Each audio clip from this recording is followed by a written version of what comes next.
When you think about how our relationships with others shape our emotions, behaviors, and eventually our overall health, have you ever stopped to think about it?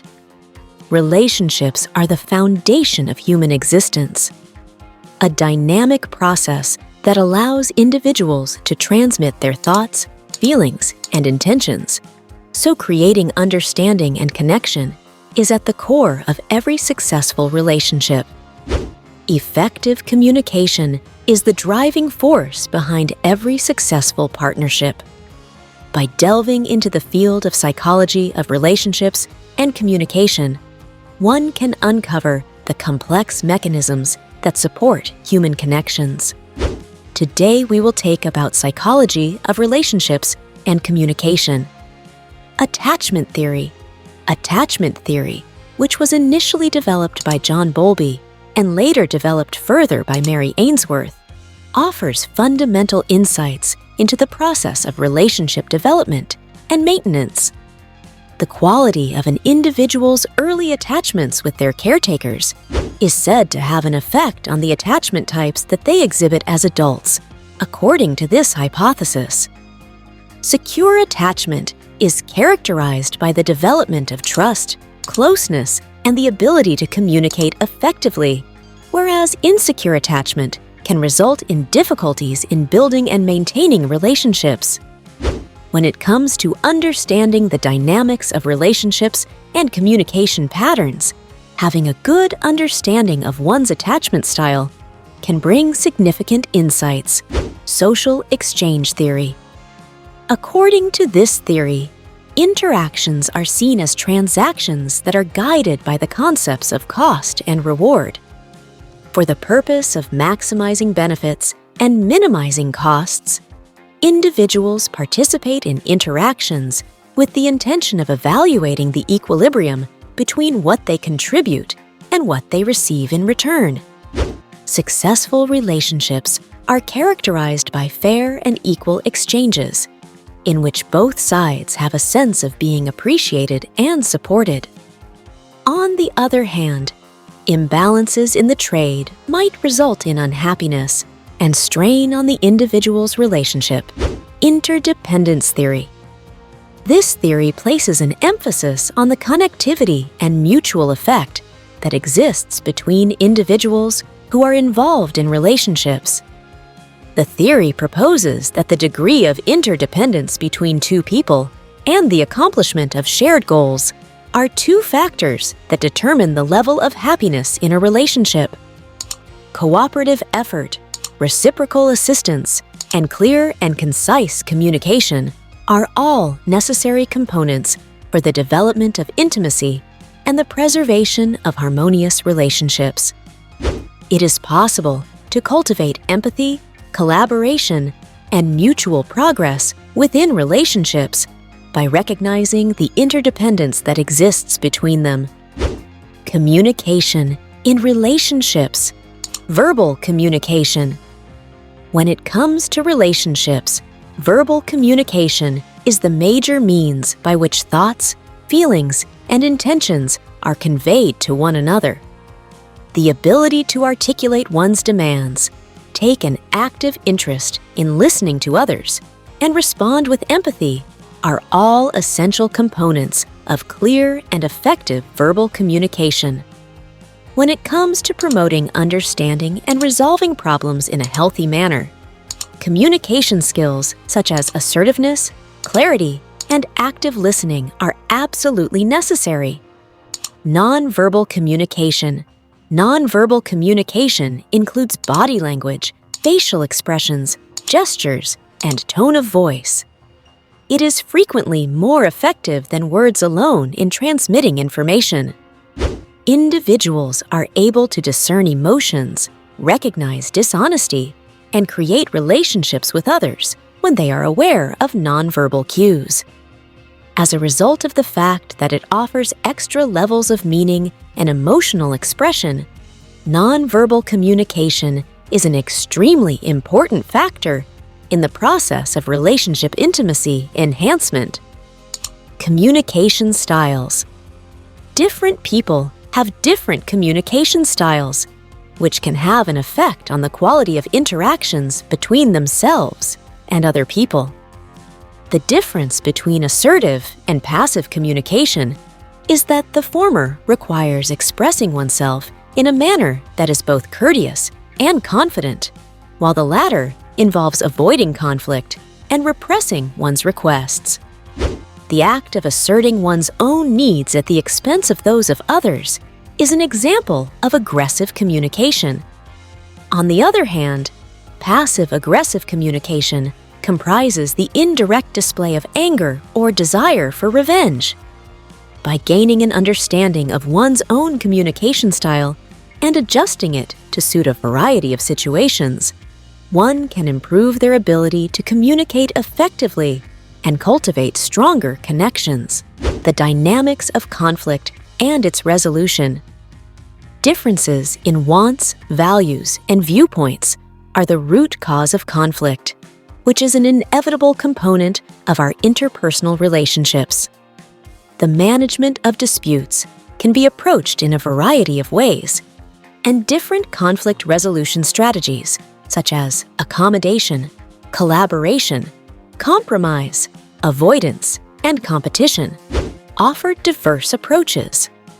Recognizing the underlying problems, speaking in an open and compassionate manner, and looking for solutions that are beneficial to both parties are all essential components of effective conflict resolution. The nature of the disagreement and the relational context are two factors that should be considered when selecting an acceptable strategy to conflict resolution. Each style of conflict resolution has positives and negatives associated with it. Gottman's Four Horsemen. The well-known psychologist John Gottman identified 4 detrimental communication patterns that are referred to as the Four Horsemen. These patterns have the potential to lessen the level of satisfaction and stability in a relationship.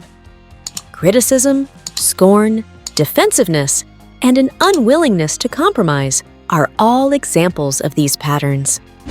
The act of challenging the character or behavior of one's partner is what constitutes criticism, but the expression of contempt involves expressing disdain or superiority. Denial of responsibility or shifting blame is an example of defensiveness, whereas stonewalling is an example of emotionally shutting down or withdrawing from conversation. For the sake of maintaining healthy relationships and cultivating emotional closeness, it is essential to identify and address certain patterns of communication that are detrimental to the relationship. Emotional regulation. The ability to regulate one's emotions is an essential component in the process of dispute resolution and the preservation of harmonious relationships. Recognizing and effectively controlling one's feelings in a productive manner, especially in the face of disagreement or misfortune, is a necessary component of resilience. Mindfulness, practices for self-soothing, and good communication are some of the strategies that can assist individuals in regulating their emotions and responding to conflicts with empathy and understanding. Through the cultivation of emotional intelligence and resilience, one can improve their ability to handle the problems that come with relationships and build greater closeness and connection when they do so. Active listening. Active listening is a key communication skill that entails fully engaging with the speaker, exhibiting empathy, and validating their experiences. Active listening is one of the ways that relationship quality can be improved. It requires giving the speaker one's complete attention, paraphrasing and summarizing the content that they are conveying, and asking questions that want to be clarified. Through the cultivation of trust and respect within relationships, active listening helps to build mutual understanding, establish emotional attachments, and strengthen emotional bonds. When individuals make active listening a priority, they are able to strengthen their connections with other people and create an environment that is helpful and affirming in terms of their relationships. Compassion and empathy. Compassion and empathy are two crucial components that are necessary for the development of intimacy and connection in romantic partnerships. When compared to compassion, empathy is the ability to comprehend and share the feelings of another individual, while compassion is the ability to respond with kindness and support. Through the cultivation of empathy and compassion, individuals are able to affirm the experiences of their partner, provide comfort and reassurance, and handle disagreements with empathy and understanding. When individuals make empathy and compassion their top priorities, they are able to cultivate deeper closeness, trust, and resilience within their relational interactions. Relationship maintenance. In order to keep a relationship that is both healthy and fulfilling, it is necessary to make consistent efforts, to commit to it, and to communicate with one another. The maintenance of a relationship requires the cultivation of emotional intimacy, the expression of appreciation and affection, and the resolution of existing problems as they appear. Consistent communication, activities that are shared, and quality time spent together all contribute to the strengthening of relationship bonds and the reinforcement of mutual commitment. Individuals are able to maintain long-lasting, rewarding relationships that contribute to their general well-being and improve their lives if they devote time and energy to the maintenance of their relationships. The study of the psychology of communication and relationships provides insights that are extremely helpful in understanding the intricate processes that shape human ties.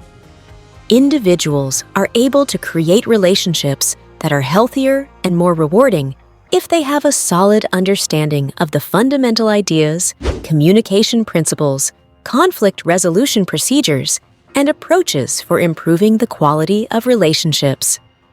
When it comes to cultivating intimacy, trust, and mutual respect within partnerships, the most important ingredients are effective communication, emotional intelligence, empathy, and commitment. Through the prioritization of these components and the adoption of the concepts of relational psychology, individuals are able to construct and maintain meaningful connections that contribute to the enhancement of their lives and the enhancement of their overall fulfillment and well-being. What do you think of our video? Let me know in the comments section below. If you enjoyed this video and want to hear from me again, be sure to hit that subscribe button before you go. Thanks for watching.